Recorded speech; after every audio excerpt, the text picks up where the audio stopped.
Welcome to Speaking of Excellence, the official podcast of the Quality Professional Awards for Further Education and Employability. If we haven't met before, my name is Lou Doyle. I'm the Chief Executive Officer at Mesmer, and we also happen to be the founders of the awards. I can't go any further without thanking our partners, the Institute of Employability Professionals and the awarding organisation OAL, alongside the many sponsors and supporters who've helped us to bring the awards to life. We genuinely could not have done it without them over the past year, and very much look forward to our journey carrying on long into the future.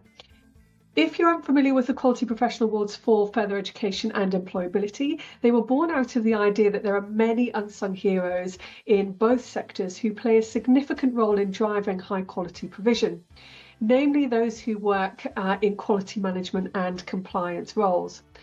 We set out to bring them into the spotlight, sharing examples of the exceptional work that they have done along the way. The Quality Professional Awards 2025 will take place in June next year. If you happen to be listening to this in the tail end of 2024, please head to the qualityprofessionalsawards.org website to learn more about how to nominate yourself or your colleagues, or head to our LinkedIn page where you can find out more details. So, in this first episode, you are going to hear from 3 of our finalists, and that's what we're going to do each episode. You're going to get a chance to meet them all, because that was one of the things we committed in the legacy of the awards, that we would use it as an opportunity to share great practice. You're going to meet Emma Simpson from Middlesbrough College, who was highly commended in the Rising Star category. You will meet Tracey Bedford from WS Training, and Melissa Gardiner, who at the time was from Middlesbrough College, but is since her star continues to rise, and she has recently moved on to Gateshead College, who are extremely lucky to have her. Both Middlesbrough College and WS Training were finalists in the quality team category in their respective categories, I should say. One of them that was dedicated to colleges, and the other for independent training providers and employability providers. The topic that they're going to grapple with in the episode that you're about to hear had its roots very much in apprenticeships, and it was really thinking about how to support staff to make the move from assessor to educator, because it's a topic that we still talk about. But in reality, I think that what you're going to hear is that there are lessons learned that you can apply far more broadly than just thinking about apprenticeships.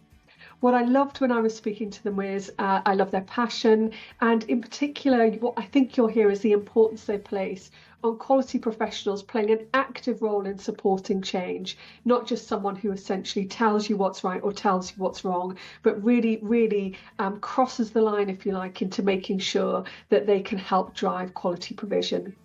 I hope, and I'm sure you will, enjoy listening to it as much as I enjoyed listening to them, and I very much look forward to hearing your feedback once you've had a chance to listen. Thanks everyone. Let me hand over to our guests.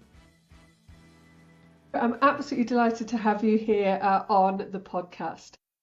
Should we just get straight into it? Should we just start talking and see where we end up? So I'll tell you what, Melissa, let me come to you first and put you in the hot seat to begin with. Okay. And the question I'm going to start with is, actually, let's go with a simple one. Tell me about how you've got to the role that you're in now. What was your route to get there? So I've got a degree in acting and directing, and then came to travel. I left, so I'm South African, and I left South Africa, came traveling, and decided to do some odd jobs. So I've been all sorts of things, and a lot of them have been connected to childcare and training in various guises. So it's interesting the route I've taken, because I've never really come away from education or childcare in some sort of form. So although I was a teacher, I went into apprenticeships provision, and from there have really stayed within apprenticeships. So that's my forte, that's my expertise. Moved out of assessing into a quality role, because the management experience I had sat really well with that kind of quality, looking at things from the bigger picture, and also through continuous professional development, CPD, it sat with all of that. And then it's just progressed from there, really. So ended up at Middlesbrough College, where I've been now for 5 years as the Associate Director of Quality. Let me go to Tracey. Tracey, tell us about you and how you ended up where you are at WS. I started my journey into this role many years ago, probably around 25, 30 years ago, when I was one of the original learners on the first NVQs in health and social care. I think it was called direct care at the time. I was inspired by my tutor, if I'm honest, and I soon became an assessor. And from then on forward, I've just taken every opportunity because I really, really enjoyed the role of seeing people be successful, achieve qualifications, worked my way through being an IQA, an EQA. I worked for quite a large provider for 16 years, heading up the health and social care team. And we went under during lockdown, during COVID. And that's why I ended up at WS Training. So I started at WS Training as a quality lead, just doing bits and bobs. And then over the past 2 years, I've been the head of quality, and I absolutely love it. I can tell you love it, actually. You kind of exude someone who loves their role. Not that you didn't, Melissa, obviously, but the way you did that, what is it you love about it? So if you could pinpoint the thing that makes you really love what you're doing, what is it? I think I love sharing experience, knowledge, making things so much simpler for people to do, but having a great impact. And honestly, we change people's lives at WS Training. Our learners' lives are changed Yeah, at the end of their programs, and it's just so wonderful to see. yeah, that's nice. Emma, let me come to you. If anyone's watching this, by the way, you get to see Emma's fabulous hair that I'm just so jealous of at all times, whenever I see it. But Thank Emma, you. Emma, tell us about you and how you've ended up where you are. Yep. So, again, long time ago, I started off as a hairdressing apprentice. So, if my hair wasn't great today, I think that would not be great for this Exactly. podcast, would it? Exactly. I I completed my apprenticeship and worked my way up to a senior stylist in a salon that I worked in, very locally to where I live. I did that for about 10 years and absolutely loved my job. So I went and did my teaching degree at Teesside University and my Assessors Awards as well, and gained a job as a teaching lecturer and assessor. And I did that from 2013 and absolutely loved it.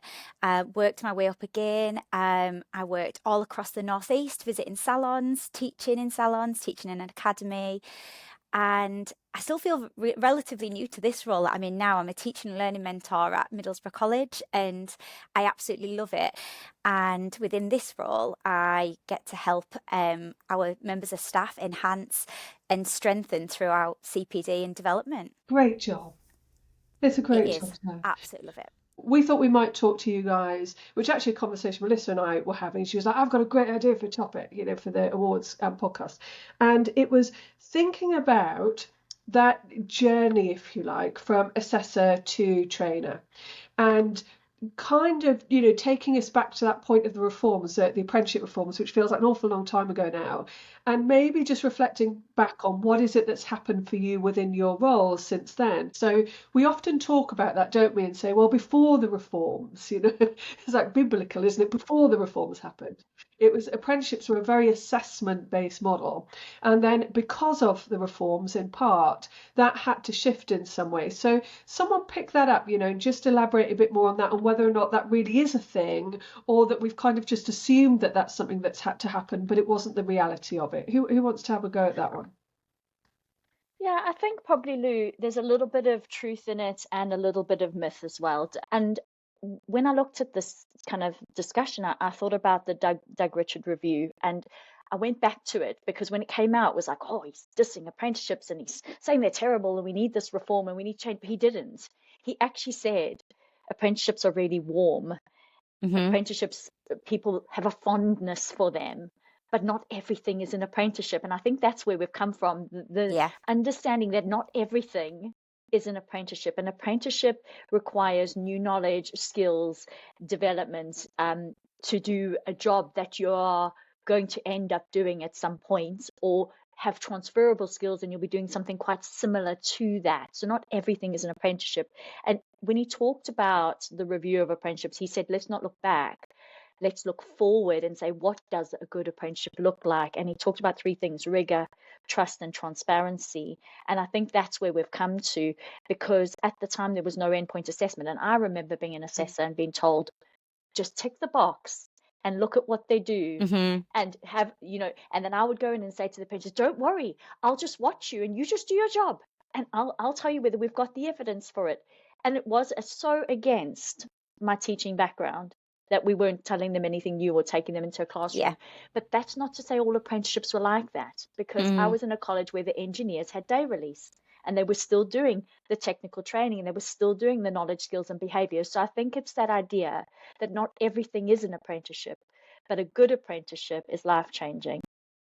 I absolutely agree with that. And I think there's been variations in quality and maybe structure across different apprenticeships, different sectors, a bit what you were saying there, Melissa.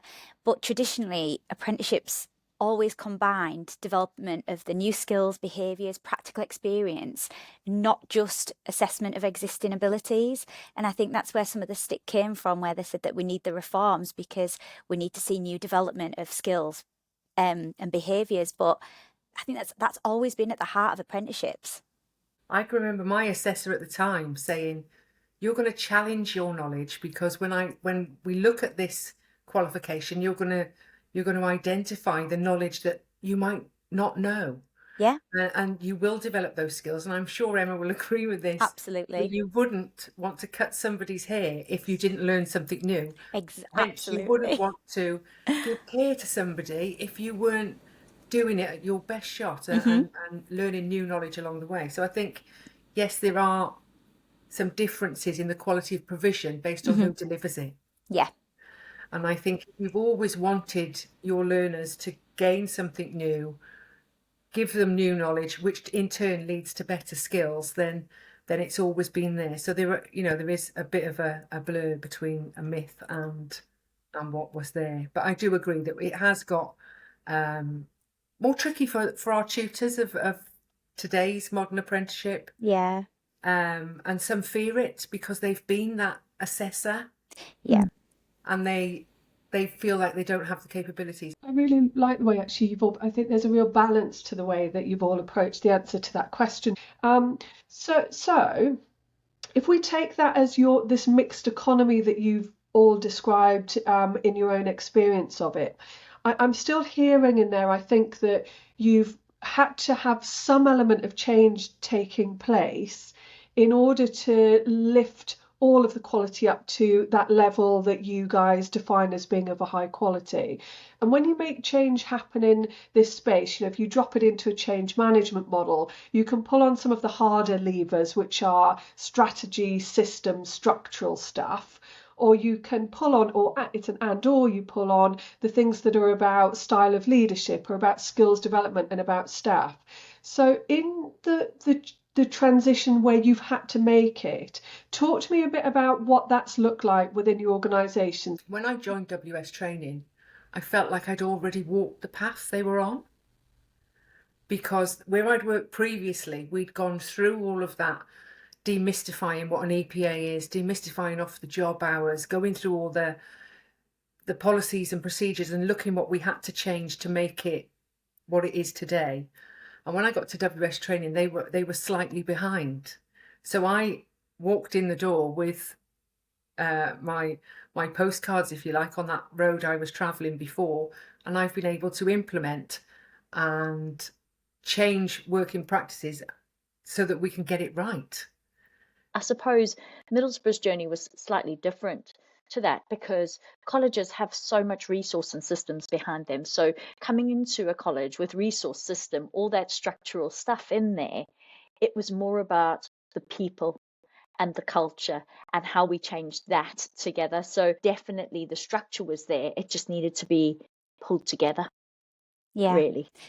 And I think from my point of view, my job role, it was being able to resonate with the staff as well and really share my experiences of going through the reforms, going from being that assessor to now having to prep the learners right through to endpoint assessment, and really looking at that communication and that CPD to help them understand a little bit like what you were saying, Tracey, to really understand the robust quality needed for the new EPA. And I think some of the tutors who haven't progressed up to, QTS, QTLS, I know when I did, it certainly changes your approach, changes, you've acquired new knowledge as well as those skills, and it's about sharing that as well. So very much some of our tutors, we lost a couple of tutors because of the reform. Mhm. and they were very good tutors. People were really worried about it, weren't they? Yeah, I mean, I remember being an assessor being really scared for the change, yeah. really scared. And do you know what? The development, I'm sure you see this in your stuff, the development now, me walking through the door in WS training saying, right, we're going to start doing masterclasses and we're going to be doing this and we're going to be doing that. And I can remember the look on some of their faces thinking, I don't know where she's coming from with this. But now it's phenomenal. We've got these networks of apprentices in masterclasses, online, face to face. It's quite contagious, and the staff love doing it. Yeah. We're developing them along the way, and it's really, really nice to see that we're providing value for money. Yeah. But the tutors are building their confidence and their resilience is phenomenal. Something which is about the model of delivery, because you've touched on it a couple of times in slightly different ways around when an apprenticeship is delivered on a pure one-to-one model versus whether there is an opportunity for those apprentices to be part of a cohort, if you like, be part of a group. Do you think that has a significant bearing on the quality of the apprenticeship? I think that's really, really important, and especially so, we see a lot more higher end networking when we get up to operational departmental manager, and when we've got those, and they're quite small masterclasses, and we've got people, say, from the NHS and from other industries, and they almost use it as a platform for counselling. So they'll bring their terrible times of the week. Oh, I've had to deal with this, and they'll talk it out amongst themselves as well as that masterclass. So I think that's really valuable for them as well. I think probably when you get a cohort of learners together, you're able to give enrichment opportunities to that group that you can't do on a one-to-one basis. So if you're doing one-to-one, it's very hard to say, well, let's do a social action project, just you and me, and we'll do our own little thing over here. And you've got 60 in your cohort, and you're off to tackle all 60 of those with the social action. If you've got 15 in the classroom, you say, we're going to do a group social action and we're going to extend it to across the three classes, and we're going to do a food bank, and we're all going to collaborate on it. Or the whole apprenticeship team is going to do it together, and we're all going to get into centres, and this centre is going to compete against that one. And it becomes this enrichment. It's more than just the apprenticeship standard. It's all those lovely things which actually make it an enjoyable program. It means that you want to be there because it's not just about learning, it's about fun as well. It's about the community. It's about those people around you that Tracey was talking about, those support networks that you're building up all the time. And I don't think you can do that. I'm not saying you can't do it, but I don't think you can do it as well one-to-one. I think being an apprentice myself, I have such strong memories of going into college, building them relationships, not just with the tutors, but with everybody else around. And I think it's really important for learners to have that peer work as well, to work together, to problem solve, to discuss work, discuss their own apprenticeships. And I think there's a lot of value in that as well, isn't there? Yeah, and it also brings a level of professionalism to the apprenticeship. I think it feels more like a program of study with a formal element.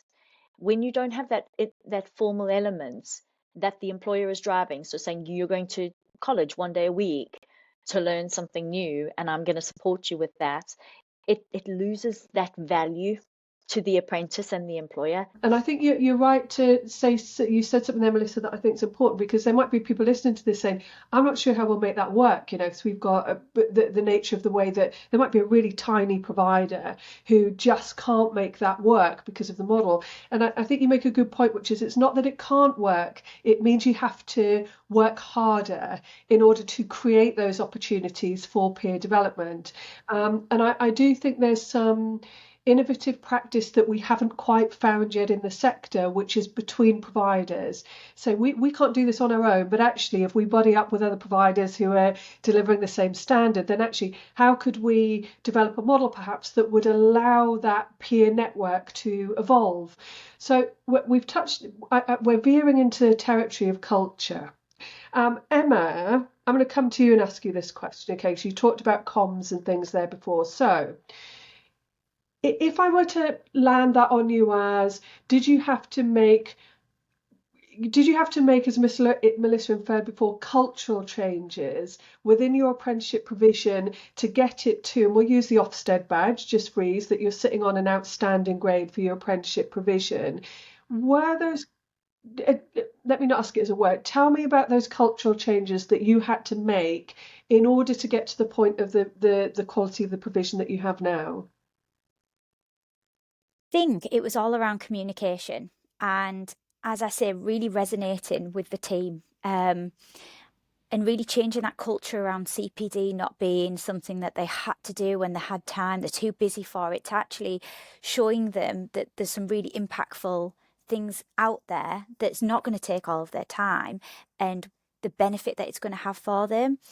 And that took time. It took a lot of building them relationships. I was brand new out of assessing myself, and I was able to really resonate with how busy they were, how maybe worried they were around that Ofsted inspection, and really look into the importance of enhancing practice and the quality across the board. We built a CPD platform of meeting weekly for drop-in sessions, and I really think that really built a great rapport with the team, because we've got a huge team across apprenticeships who often don't see each other. We've got our engineering staff, our dental staff, who only cross paths maybe on the big CPD sessions, and I really felt these weekly CPD sessions, they could really chat, they could talk about their pain points, barriers, really look at each other's journeys. And I really feel that that impacted them massively and benefited and really had a great impact on the relationships and communications, and really changed that culture. So you're treating them as apprenticeship specialists, regardless, if you like, of the industry in which they're in, and you felt that really Absolutely. worked for you in being able to get where you wanted to with the team. Yeah, I think it really worked well, because sometimes it's easy to say, isn't it? Oh, well, they've got an easier job than me because they're teaching that or they're assessing that. And actually, when they come together and realize that nothing is ever easy in apprenticeships, everybody has their challenges, no matter whether they teach hairdressing, whether they teach engineering. We did a lot around action learning sets in some of these CPD sessions. So sometimes they were very much taught sessions. Sometimes it was an action learning set where we would all bring an issue to the table, vote on what issue we were going to discuss that particular assessor was having, and then we would problem solve it together. And I really found they were so impactful, because 9 times out of 10, everyone in that room had had that maybe pain point or problem before, and was able to resonate and give their point of how they overcame that as well. I know, I happen to know that you've been more recently involved in the Apprenticeship Workforce Development Programme, which is driven by the Department for Education, and I'm very fortunate enough to be involved in. And you speak really highly of it in terms of its impact in terms of CPD. Because sometimes I think, is it fair to say that sometimes external CPD gets a bit of a bum rap? It's actually where we don't gain from some of the things that happen externally, and I think that's a fair issue or a fair complaint that's levied. What is it about it that you've used that you felt has really pushed your practice forward? I don't expect the staff just to log on, do the resource and walk away. So I very often do some delivery with the team, then introduce that ETF platform. And it's been really useful. I think as well, because we celebrate how effective it can be with the tutors, with the apprenticeship tutors, they take it on board, and they do enjoy learning. So that's also a great help. But we do a lot of, I do a lot of face-to-face delivery. I'm delivering next week to the apprenticeship team. But I think they're just, and the way that the ETF are approaching, because that new platform they've got now for learning, I think is massively improved. Even the safeguarding and prevent training is even better for the apprenticeship team, because it's very real. And it's talking about real apprentices and what can happen. So I think they've done a heck of a lot of work to make that so engaging. So I'm going to bring my cynical hat into this. Is I am least satisfied as a professional if I think that I'm delivering something that people can't take away and do something with. because I think, God, what, even though we might have all had a lovely time, and it's been good, but actually, do I get a real sense that they can do something with it? And the only way for me that works really well, that's not fair actually. The one way for me that stands out that it works really well is exactly what you said, Tracey, about that bolt on too. I take the lead on this internally, so that essentially you're nesting the content of something within WS's way of doing things, because then you're looping it into your own quality cycle instead of it being just this standalone thing. Get yourself on there, get yourself on there for a couple of hours, log it on your CPD, and it's not that it won't be good, but at the end of the day, unless there's enough for me to change doing what I was doing yesterday, I might like something, but it doesn't necessarily mean it's going to change my practice. I mean, that's exactly as we do it. So we actually embedded into our teaching and learning strategy, and Emma leads on that with the apprenticeship team, and it becomes part of that reflective practice. So this idea that CPD is something that's done to people is not really, it's something that we have to move away from.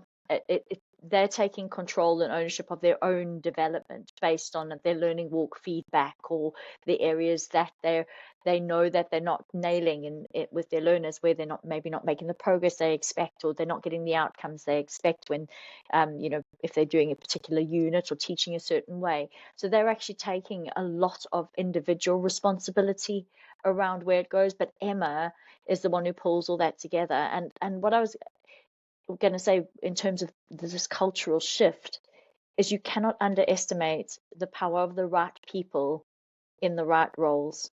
And Tracey, you're that person clearly in WS, but Emma is that person in our apprenticeship team, pivotal in driving and pulling together all those things which are going to make a quality improvement, which will make that incremental culture shift over time. Yeah, and I think for us, we've just introduced another tiny little layer, but it's just a monthly self-read CPD update, and that comes out, and it's just one teaching strategy a month where we'll ping that out to the delivery team. Newsletter style. One of my colleagues has started creating videos from them, so to make it even more accessible for our staff. And they're turning out really, really well. Do you find that, so we've talked a lot, and quite rightly, about the practitioners in that kind of transition towards being true educators, if you like, in an apprenticeship space. But talk to me a bit about the managers, because the operational managers in those areas are absolutely crucial to anything that you might do with the practitioners being sustained. What is it that you've done for the management group, if you like, in order for them to lead and own that journey, instead of them perhaps feeling they were being pushed into something that they weren't comfortable with? I meet with our associate directors who line manage the staff monthly now, and we talk about CPD, we talk about the needs of staff and the direction that it's going to take. But also with where we follow the ETF, we also show where the team leaders and the management team can actually look into their own CPD as well. I think those on the platform, on the AWD platform, the ability to access the same kind of high quality resource for the management team is also, I think, really quite superb. I jumped onto some of the sessions last year, the live sessions. And I'm particularly keen to go back to them again this year because I found them so useful for myself. I think as well, if they can see the impact it's having on their team, that changes the culture as well, because they want to really drive that throughout their teams as well, and to see the benefit of CPD for their staff. And I think sometimes we forget that the managers also need some great CPD. Yeah, I think the other thing that we've seen happen in our apprenticeships is these paired learning walks, which lead to impactful action. So Emma so when you say, how do you influence that conversation? How do you influence that communication piece? It's actually getting into a room with those people and pairing them up with somebody like Emma to say, let's do a learning walk. She's our teaching and learning expert for apprenticeships, and let's do it with one of the associate directors. And now you're seeing your staff in action. What are we going to do about this? What does this look like? How do you want your classroom to look? How do we want our learners to feel in those classrooms? And are they enjoying it? And what do we need to do to make sure that they do? It's those kind of conversations which happen that can only happen when you're kind of hands-on on the ground, doing it together, walking the walk together, standing side by side as a partnership. And I think that's what Emma's done so well.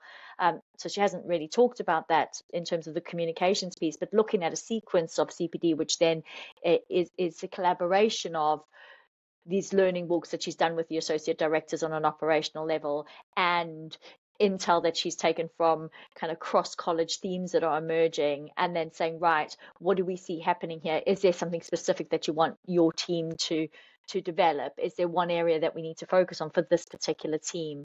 And that, from that point of view, she really has championed the quality of teaching and brought it up a notch within that apprenticeship team. It was it's nice to hear, wasn't it, Emma? A bit of live feedback. No, it's lovely. Thank you. What's really stood out for me in every single one of your responses has been sometimes people look at quality roles, so us as quality professionals, and see us as people who do the checks and balances.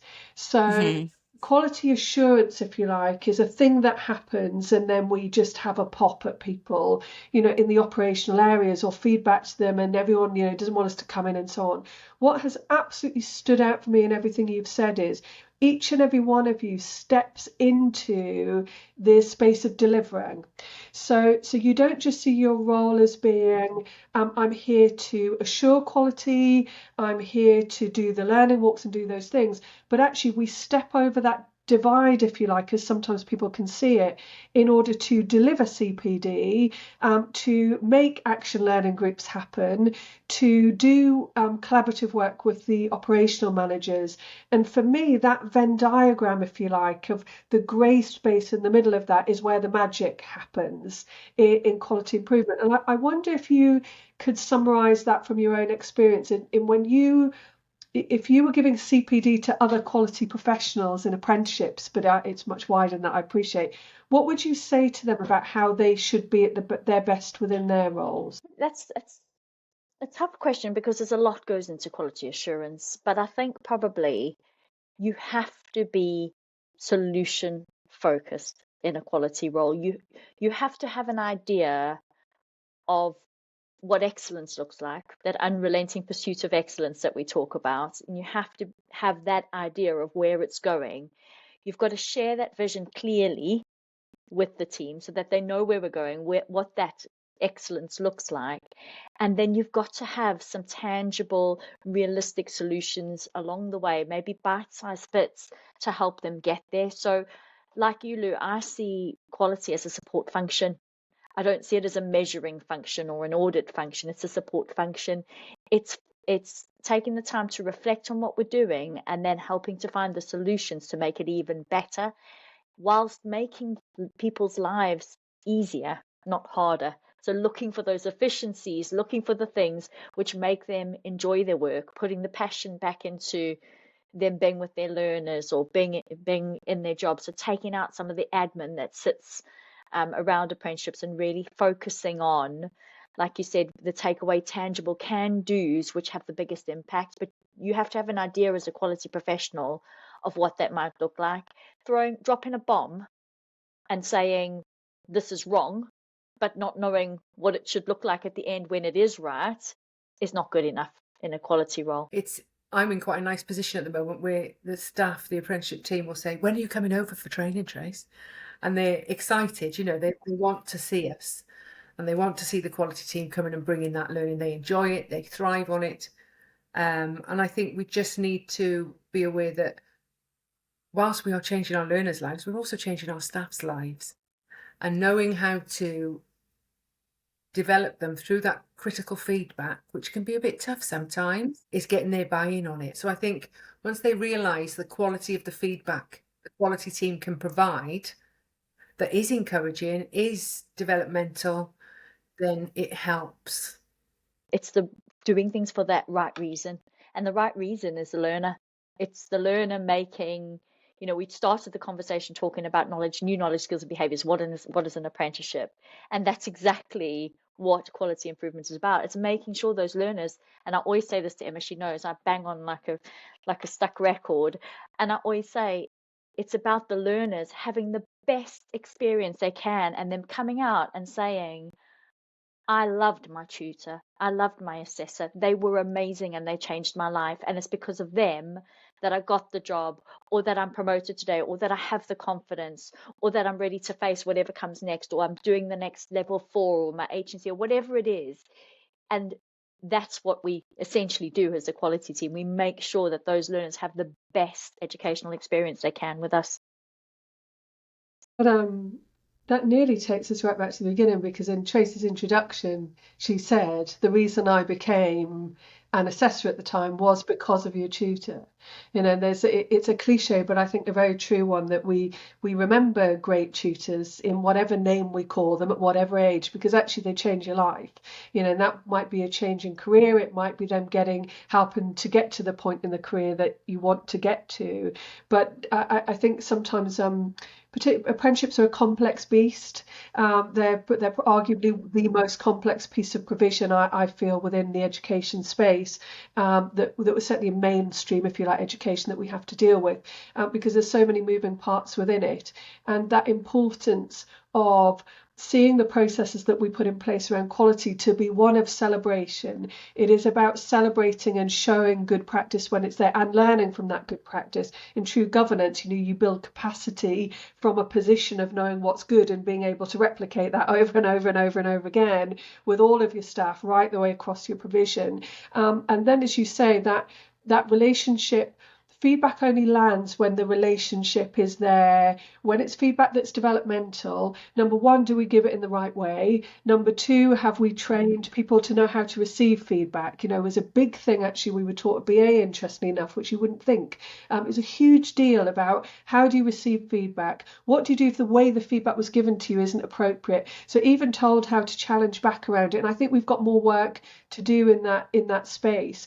But actually, fundamentally, the bedrock of that is, have we got a trusting relationship of a culture that is not built on blame, but is built on learning? So if I'm giving you feedback, it's done in the spirit of, I want you to be great. I want you to be great. And I love the way that you've all talked about what you guys do. It's just, it's been awesome. Bearing in mind, we have a series of podcasts coming out from people who were finalists like you guys at the awards. Is there anything you would want to know about from other quality professionals that you think would be interesting to hear from them, or you'd like to learn from other people? I've got an area I'm interested in. I'm about to embark on a project. And it's a project linked to our study programmes, in particular NEET learners. And I'm looking for, I'm going to be doing this project on how to possibly introduce some alternative provision in a coastal area to get our NEET learners in some really exciting and fun study programme. Yeah, so that's very exciting. That's great. I commit to you, Tracey, that question will be asked from you when we get to that one. Anything from you, Melissa and Emma, that you would add to that? I think for myself, it's a bit of an odd one, because I'm about to start a new role. And I suppose if you ask me this in a month, I'll be saying, yeah, tell me about this and tell me about that. And right now, I can't focus on what comes next in a way, because I just don't know. I don't know till I get there, if that makes sense. I think for me, I just love listening to great practice that's happening everywhere else. And for me, being such teaching learning part quality focused, I would love to hear more about around their CPD structures, what they're using to really motivate their staff members, because we're, as always looking for areas to enhance even further. So I'd be really interested in around that. Commit to you, we will ask that question. Thank you so much. Captain, yeah. was really Yeah, great. absolutely. Great. It's been great, and I have truly loved having you all. I say this every time to everyone. You were finalists and highly commended for very good reason at those awards. I can't wait for next year's, because actually just seeing that group of people together in that room that day, as you know, it made me quite emotional right the way through the It day. was amazing. It's Such a just the lovely best. day. Yeah. We will keep celebrating and keep bringing, people like you guys to the fore, because you have shared so much that I'm sure other people will gain from. So thank you very much for being here, and have a Thank you for wonderful having day. us, Thank Lee. you. It's been lovely. Bye, everyone.